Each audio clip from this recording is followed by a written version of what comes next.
She stood in the middle of the street, clipboard raised like it was the Constitution, yelling at 3 police officers that I was trespassing on my own property.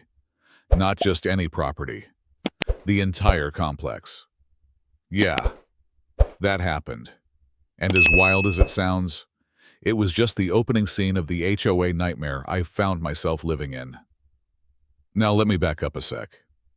I'm Mason Grant, 42 software engineer, part-time legal nerd, and apparently the biggest threat to community values according to Veronica Blake, self-proclaimed president of our HOA.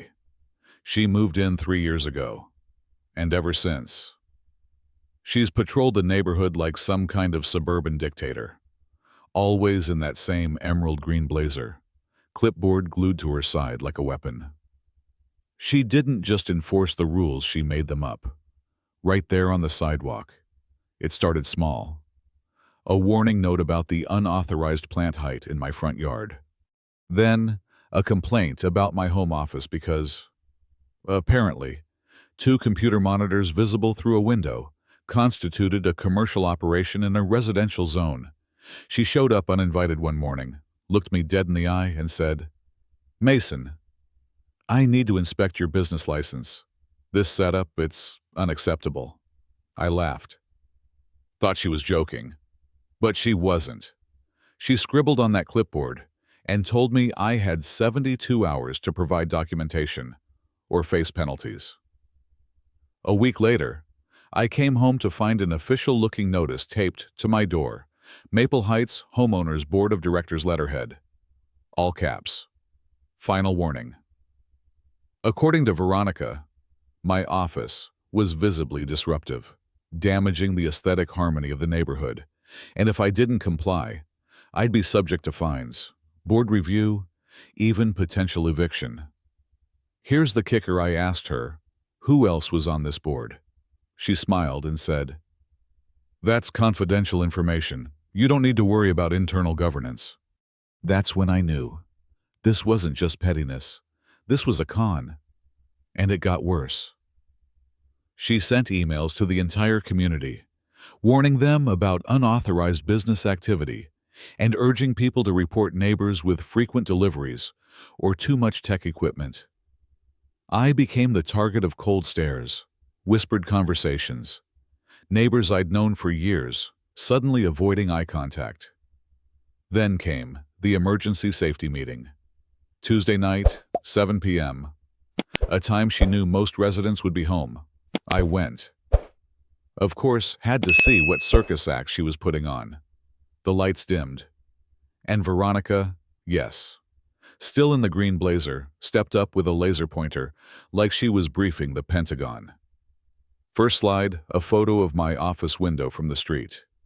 Big red letters, unconfirmed commercial activity. She clicked through graphs, fake zoning laws, quotes with no sources. It was theater, not policy. And most people, they just sat there nodding along. I stayed quiet because while she was building her PowerPoint, I'd been building something else, a case. You see, what Veronica didn't know was that I'm not just a guy with a tech job. I've got a law degree and I'd spent the last 2 months digging deep. Property records, tax filings, HOA registration documents, or, more accurately, the lack of them. And then, perfect timing. She called 911, claimed I was operating an illegal business. Officer Kane showed up the next morning. I invited him in, calm as can be, and handed him a certified property deed with the county recorder's seal. He blinked. "You own this entire place. Every unit, every walkway, even the community center she's been renting out for her book club dictatorship," I said. And that was just the beginning. I pulled out my laptop, showed him a spreadsheet of every dollar Veronica had collected in fake HOA dues over the past 2 years. $48,000, all deposited directly into her personal Wells Fargo account.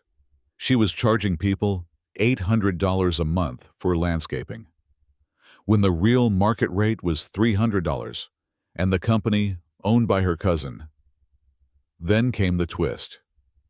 Just as Kane was flipping through my documentation, My neighbor Lydia from 3C knocked on the door. She looked nervous. Then she saw the officer, and her shoulders dropped, like she'd been holding her breath for years. "I can't stay quiet anymore," she said. "Veronica's been threatening to evict us if we don't follow her rules. But if you own this place..." That night, I called my own emergency meeting. Packed house. Veronica showed up with her fake lawyer in tow, thinking she'd finally cornered me. I let her talk first. She gave the same speech protecting the community, enforcing standards, blah blah. And then I stepped up with my projector, clicked to slide one the warranty deed, my name, my seal, my complex. Gasps, murmurs, eyes darting. One guy actually dropped his cup of coffee. And then I dropped the bomb under state law. An HOA can't exist without multiple property owners. Since I own it all, there never was a legal HOA. Her face pale, her hands shaking. I clicked to the next slide, copies of every inflated vendor contract she signed. Her signature, fake board votes, kickbacks, fraud. And then, the voice. I put my phone on speaker. "This is Randall Whitmore, former CEO of Sunrise Development. Ms. Blake has never had any authority over this property. We've sent her multiple cease and desist letters." Officer Kane stepped forward. "Ms. Blake, based on what I've seen and heard today, you're facing serious charges. Fraud, embezzlement, theft by deception." She stammered, tried to protest, but the crowd had already turned.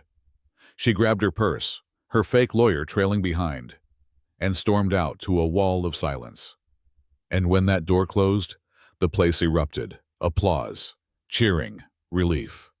In the months that followed, the entire vibe of the neighborhood changed. We scrapped every fake rule Veronica made up: no more fines for shoes on the porch or barbecue cleanup fees.